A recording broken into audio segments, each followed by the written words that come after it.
If everyone finds it interesting, please give me a like, a comment, and don't forget to follow the channel to watch the latest episode soonest. Continuing from the previous chapter, Shen Lang proved himself worthy of his reputation as a miracle worker by saving Ku Tuhuan's life. Not only did Ku Tuhuan escape death, but he also appeared remarkably younger, with a healthy, rosy complexion as if he had just undergone a rapid rejuvenation treatment. Once a disheveled man, he was transformed into a handsome youth, filled with a renewed love for life. A few steps later, he met his savior, Shen Lang.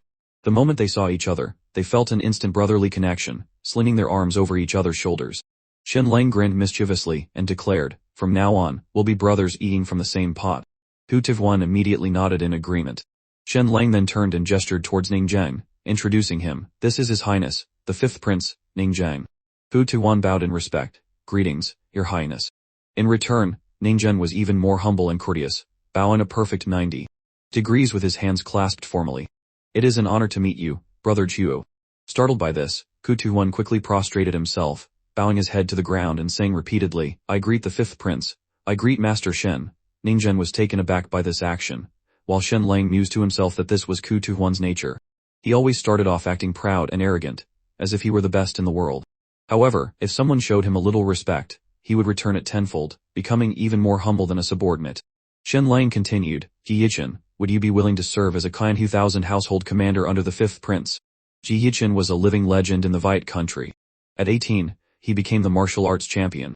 Had he followed a normal career path, he would at least be a fourth-ranked general by now.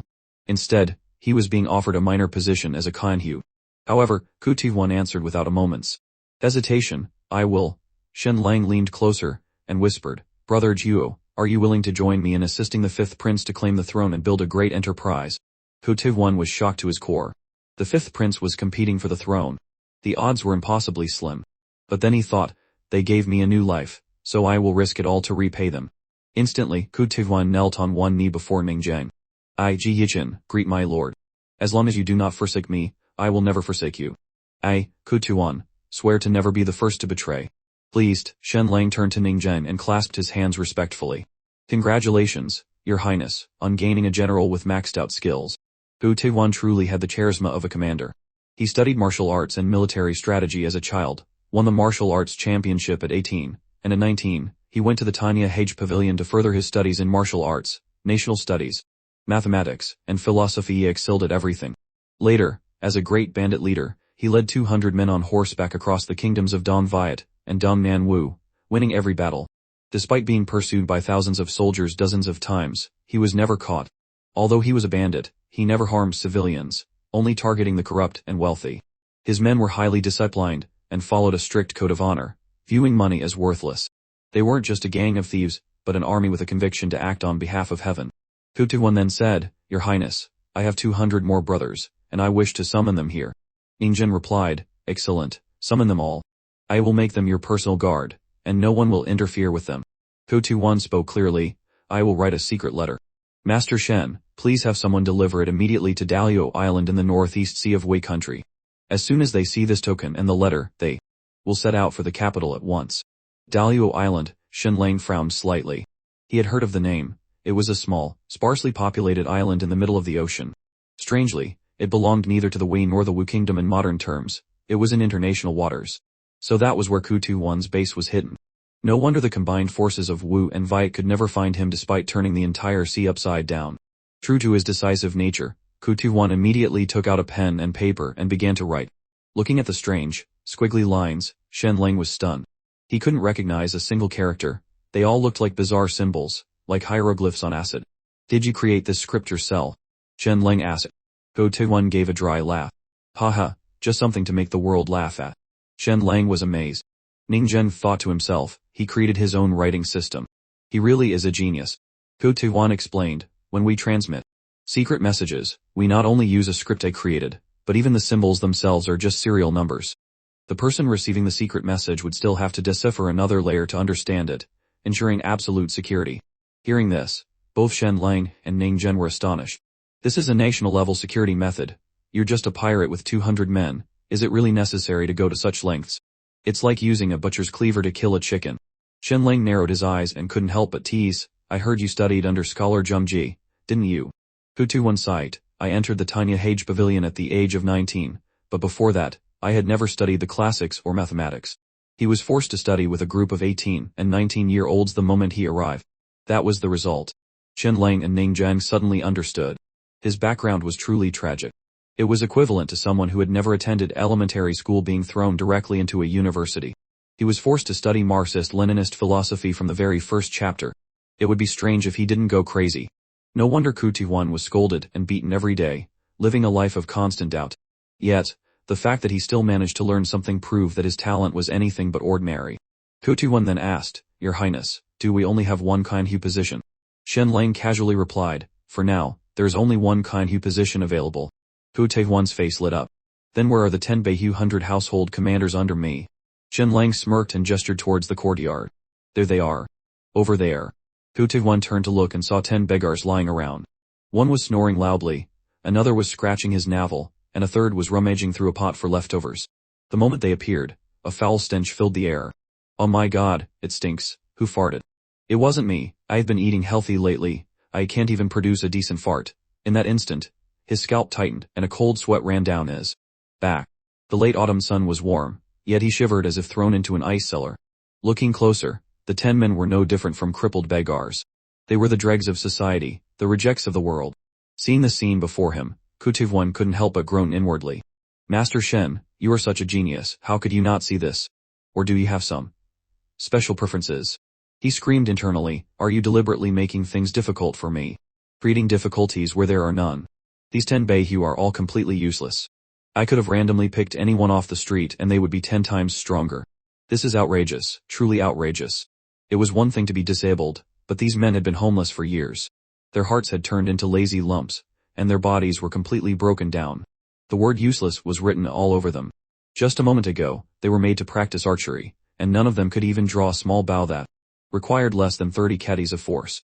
After practicing for less than 15 minutes, the whole group collapsed and asked for a 2-hour break. A break would have been fine, but while others would at least sit down to rest, these gentlemen sprawled on the ground as if the sky could fall, and they wouldn't move a muscle. What's more, in front of Shenlang and Ningzheng, the group remained completely unfazed, continuing to brag and boast, turning small talk into a hurricane of nonsense, their tall tails darkening the very sky. Kutiwan was completely baffled and asked Shenlang in bewilderment, "Master Shen, are you kidding me?" Shenlang said calmly, "I'm not kidding. I want them all to pass the military examination in 38 days. Kutiwan froze on the spot, his mind screaming, "What the hell? I will never forget that you saved my life, but this task is impossible even if you chop me into 100 pieces. Are you handing me 10 pieces of crap and asking me to lead them into battle? My god, are you treating these as Beihu, Master Shen, or are you just giving me dumb to lead into war?" Seeing his bewildered expression, Shenlang spoke again, "Brother Ji, why don't you go and observe each one of them carefully? See if you discover anything." Hearing this, Kutiwan immediately became serious and stepped forward. He began to meticulously observe each begar. The 10 begars, who had been boasting loudly, suddenly fell silent. Wherever Kutiwan's gaze fell, their skin broke out in goosebumps. "What are you looking at?" they thought, trembling. "Even in our poorest and most desperate state, we have never sold our bodies. Now that we've been promoted to Beihu, we certainly won't start now." But to their horror, Kutiwan not only looked, but he also dared to touch them.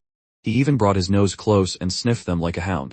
In an instant, the 10 begars were scared out of their wits, their faces turning pale. One of them immediately shrieked and struggled frantically. Don't touch me. It's broad daylight. What are you trying to do? If you want to do something, at least wait until dark." Suddenly with a loud smack, Kutiwan delivered a powerful kick.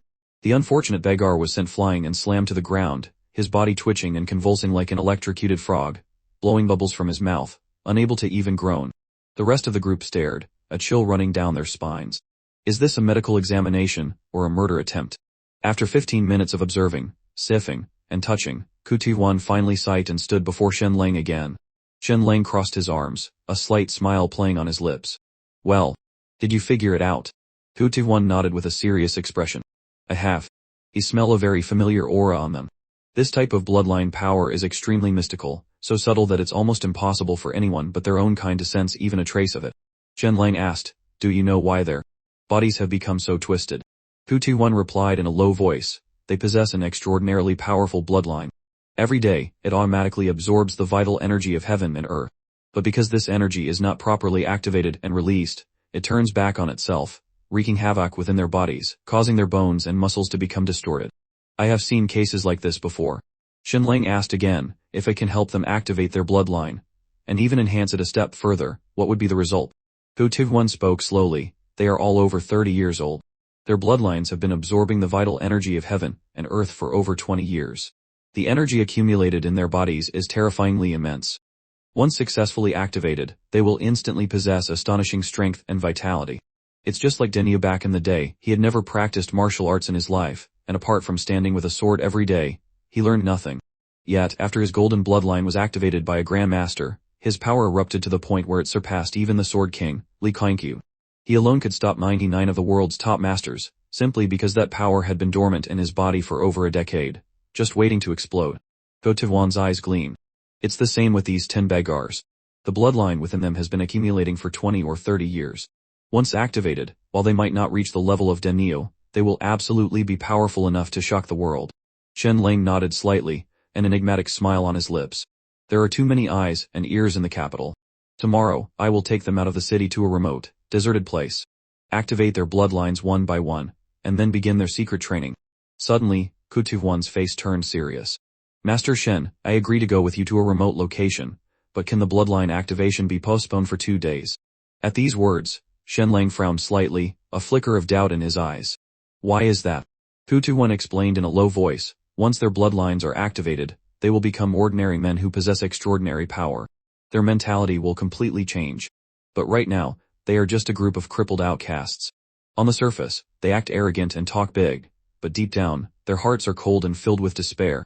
I want to use these 2 days, while they are still at the bottom of the abyss, to forge discipline and willpower into their very bones.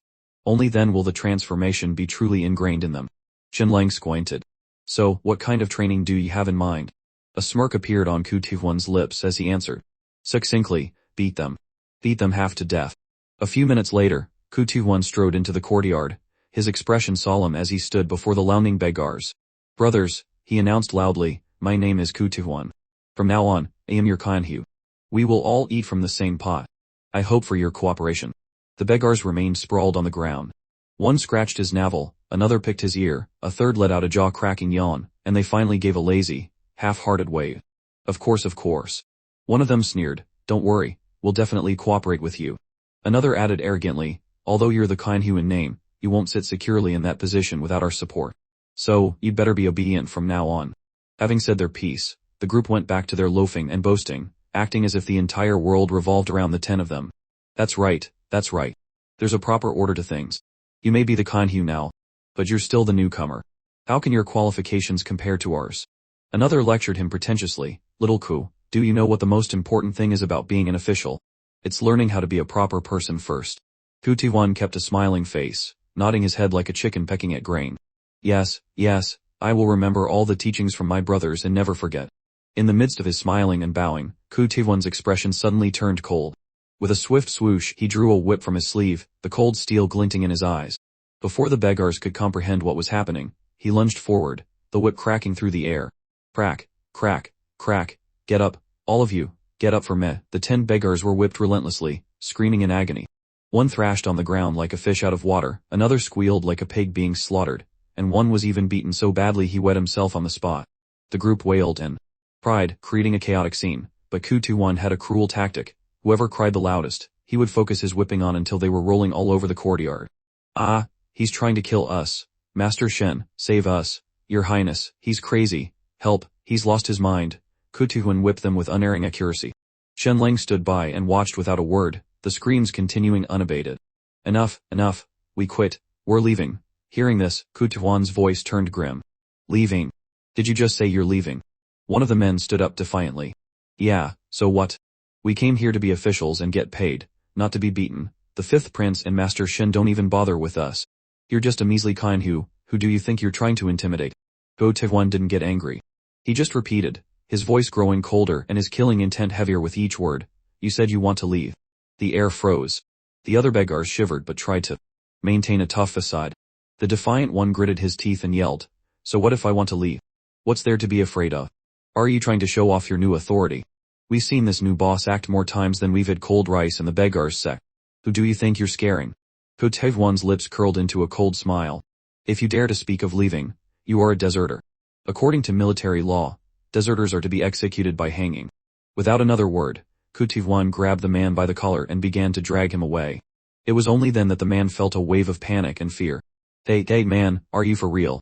Kutivwan took out a rope, looped it around the man's neck, and began to hoist him up, his voice cold. If you want to be a deserter, then from this day on, you are no longer a brother. Don't blame me for being ruthless when you get to hell. The man, sweating and terrified, stammered, wait, spare me. Without hesitation, Kutivwan kicked the stool out from under him. With a loud thud, the beggar's body dropped, dangling in midair. From beginning to end, Kutivwan showed no hesitation. He said he would hang him, and he did. The man struggled wildly, his hands clawing at his throat, his face turning purple, and his eyes bulging as his tongue lolled out a ghastly sight under the sun. The remaining 9 beggars were instantly petrified, their souls nearly leaving their bodies. Their hearts pounded wildly. This was no Kunhu, this was the king of hell in human form. He killed as easily as he breathed. One of them screamed, trembling, "You dare kill our brother. Brothers, let's get him." The remaining beggars, who had shared hardships together, felt a surge of hot-blooded loyalty. Their faces flushed, and they postured as if about to charge. However, before they could even move, Kutivwan dealt with them swiftly. In a flash, he unleashed a series of kicks, sending the rebellious beggars flying one by one. After taking care of them, Kutivwan spoke in a cold tone, "A bunch of houghheads with more guts than brains. As weak as you are, who could you possibly save?